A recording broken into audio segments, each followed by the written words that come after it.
Hey everybody, welcome back to another fantastic episode of Ready to Die Fighting. I'm Kris, and today I want to talk about a conversation that has come up a few times over the years. And it's, I thought it'd be good to make a video about it since it does come up here and there. And that is, what is the best martial art? Which martial art works? How do I pick a martial art to study? That's a hard question. I think it's a good question, but it is a hard question, I think. And that's because I don't think there is one perfect martial art. And the reason why I think that is because while I think every single martial art has its merits and strengths, they also inherently have some weaknesses to them. And I think if there was one perfect martial art, we would see people using it, especially competitively, but we don't. You know, the most dominant thing that we see people using to really defend themselves, whether it's in the military or in professional fighting, and it's a mixed martial art. People take what they like most from different martial arts and put it together into a package that works for them, and I don't see anything wrong with that. Also, there's a lot of different reasons to study martial arts, and depending on your reason, one may be better suited to you than another. It also depends on your body type. It depends on your personality. It depends on what's available to you. If I said, hey, this particular martial art is the best one and everybody should study that one, but there are no dojos or schools or whatever to teach you that martial art, that doesn't really do a whole lot of good, now does it? So there's so many variables to consider, it's hard to say which one is the best. My advice is to, one, look and see what's available to you. Try to find a gym or dojo or school, whatever, that is safe, is clean, a teacher or instructor, sensei, whatever they want to call themselves, that you can respect, that communicates well with you, that is within your budget, someplace that you're actually going to want to go and feel comfortable to go. And I think those are probably the most important factors, especially if that instructor has a similar body type as you or a similar style as you, something that you can relate to. That's where you're going to learn the best, and that's where you're going to be motivated to go. And whatever martial art you choose, the most important thing is that you take the time to learn it. If you hate that martial art, even if it's the best one, you hate it and you don't want to go and you kind of half-ass practice, and you're not going to improve, you're not going to get better. Do something that you're going to enjoy, that fits your needs, and has good teachers available to you in that area. Whatever martial art that is, I don't even think it really matters which one. Just pick one. They're all going to get you in shape. They're all going to raise your situational awareness. They're all going to raise your confidence. And I think that just in of itself may prevent you from getting into a situation where you ever actually have to use self-defense. Once you start building some muscle and coordination and learning some techniques, your attitude and outlook is going to change. Whether you want to call it like some swagger or whatever, but it's something about you is going to change, and you instantly become less of a victim. And and maybe people can't put their finger on it exactly, what it is, but if there's you over there with some confidence and some muscle definition and with your head up looking around, and then there's somebody else over there who's kind of slumped over and out of shape and looking insecure and just like a victim, which one are you going to pick? If you're the bad guy, I'm going to pick the one who looks like a victim, not the one who looks like they can beat my ass. I'm going to go for the easy target. Predators go for easy, weak prey. That's what they do. Whether we're talking about predators in the wildlife, the biggest, strongest predators there are, wolves, lions, tigers, they don't go for the big, strong, healthy buck. They get the injured one, the old one, the really young one, the one that's not paying attention, is separated from the pack or hurt or whatever. They go for weak, easy prey. Don't be the weak, easy prey, and you can avoid a whole lot of problems. So that's why I don't think it really matters which one you pick. But I know that's not the answer that people want. they want me to say one. And I don't think I'm going to say one, because like I said, I don't think any one is perfect. and let me back up a little bit again. It also depends on what you want from it. What's perfect for me may not be perfect for someone else. So some people go into martial arts just because they want the camaraderie, they think it's fun, they want to get in shape, build flexibility, all that. I think any of them you can accomplish that. Maybe some more than others, but that's going to really depend on the attitude of the teacher in the school where you're learning. Some people want it for the cultural side of things. Say they're really into Chinese culture and Chinese language and all that. Then it makes sense to do a Chinese-based art. And so if you studied, say, Taekwondo, which is based in Korea, that's not really going to give you that cultural thing that you want, or Brazilian Jiu-Jitsu or Japanese Jiu-Jitsu. You know, that's not Chinese based, so that's not going to give you what you want. So you're going to want to do something like Kung Fu or whatever that's going to be from that region where you're interested in, if you're just fascinated with that. And some people are really into the competitive side of things. If you want to compete, then you know you don't want to do Tai Chi, you don't want to do Aikido or I don't know, some other martial art where there's really not a whole lot of competitions. You want to find the one that has competitions where the rules make sense to you, and gets the type of, I don't know, I guess the trophies that you want, the glory that you want, whatever it is you're looking for, your reasoning to want to compete. Find the one that's a good sport competition art for you and pursue that one. So something like Jiu-Jitsu, something like karate. There's a ton of competitions in karate, Taekwondo, boxing, Muay Thai, you know, those are all sports. Sorry, where you can compete on a regular basis pretty easily. There's tons of schools in all those arts, and that'd be a great way to go. Krav Maga is not going to work very good for you if you want to compete. Nobody competes with Krav Maga. It just isn't practical. Krav Maga is a bunch of groin strikes and eye gouging. No one's going to just do that for competition's sake. That's, you know, you can't. It doesn't make a whole lot of sense.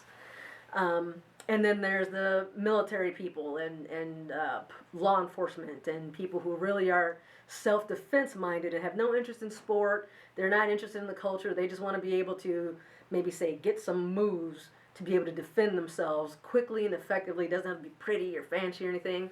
That's a completely different mindset than the competitive stuff. So you have to find your reason for studying a martial art. You have to find out what's available to you in your area and kind of narrow it down from there. Personally, I find that I enjoy martial arts just because I think they're fun. And there's very few martial arts that I've tried out that I just genuinely didn't like. You know, some I liked more than others, but I don't think I disliked any of them. Some definitely fit my style of, you know, my mentality around fighting and my, I don't know, I guess just my outlook or attitude or like my body type. Some fit me better than others. Some I just naturally gravitate towards, and others are definitely more of a struggle. And that's something you have to kind of figure out with trial and error. A lot of schools offer multiple options. So the school where I'm studying, part of the reason why I started going there was because they offer a Kali, Jiu-Jitsu, both Brazilian Jiu-Jitsu and Japanese Jiu-Jitsu, wrestling, and boxing. So I can try out a lot of different things there, all in one building, one school, one fee, and that's fantastic. And a lot of places do that sort of thing. Usually they're related, but, you know, not necessarily. The other thing to keep in mind is, or sorry, not to keep in mind, the other thing that I look at is if you're thinking about self-defense, personally, well, I'm running out of time here. So part of it for me is just enjoyment, but also I want to do a martial art that's going to help me get in shape, and I want to do a martial art that's going to help me defend myself if I'm being attacked.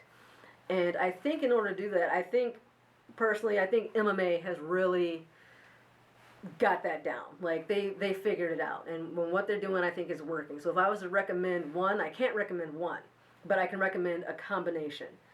Do some sort of martial art that you are standing up and can, with striking. So whether that be boxing, Muay Thai, Taekwondo, karate, whatever.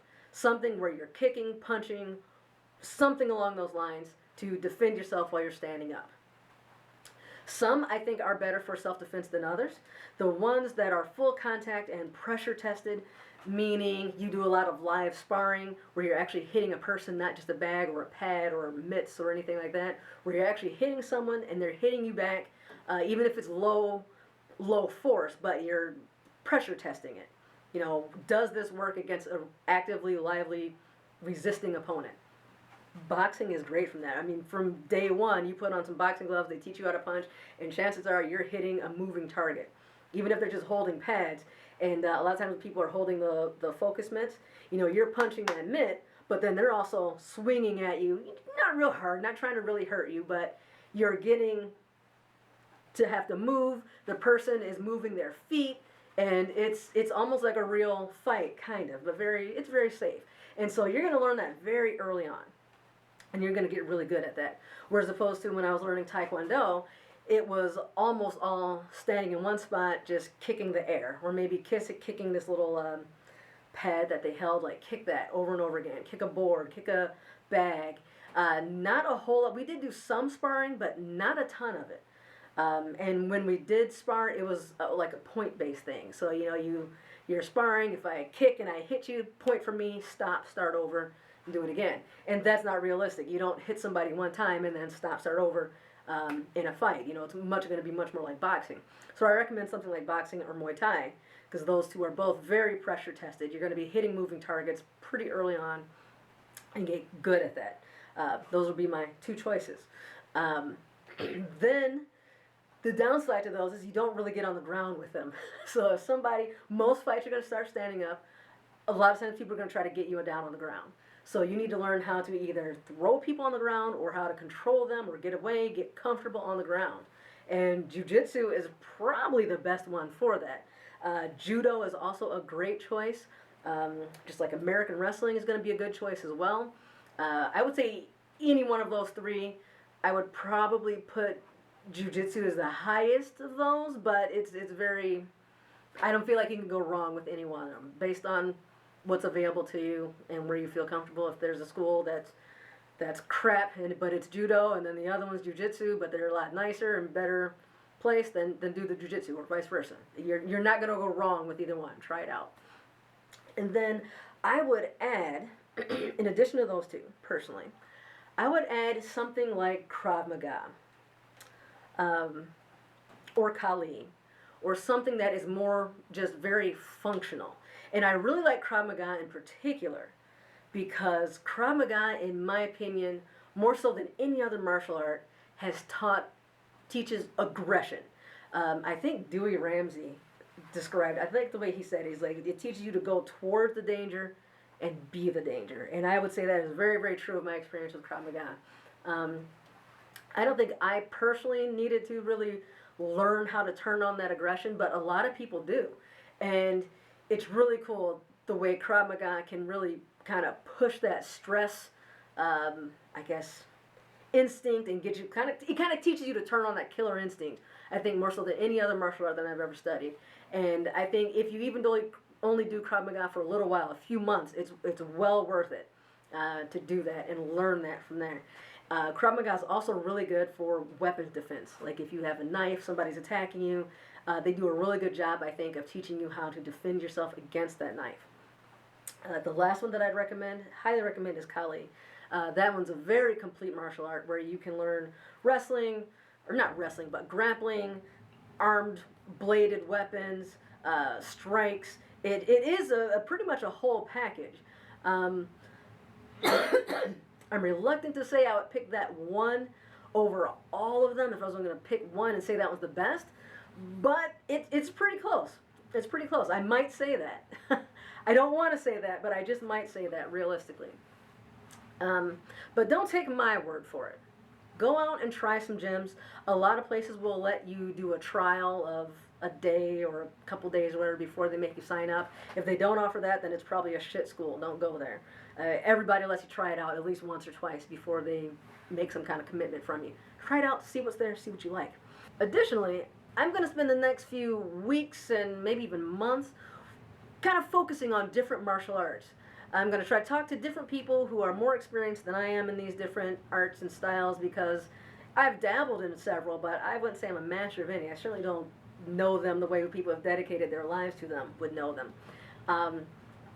And so I really want to give you guys some insight as to what these different styles are like, their philosophies, you know, who they may be good for and what types of scenarios, and let you decide for yourselves. You know, I really don't want to say which one is king. I don't think there is a king. I think there's a lot that are really good. I think they're all good. They're all good at what they do well. And you can decide for yourself. So if that sounds like something that is interesting to you, please like and subscribe, and hit that notification bell, and you can see those videos as they come up. I've already recorded the first 2 or 3, and more will be coming very, very soon. So, until then, thanks for watching, and I will see you in the next video. Bye-bye. Bye. Bye.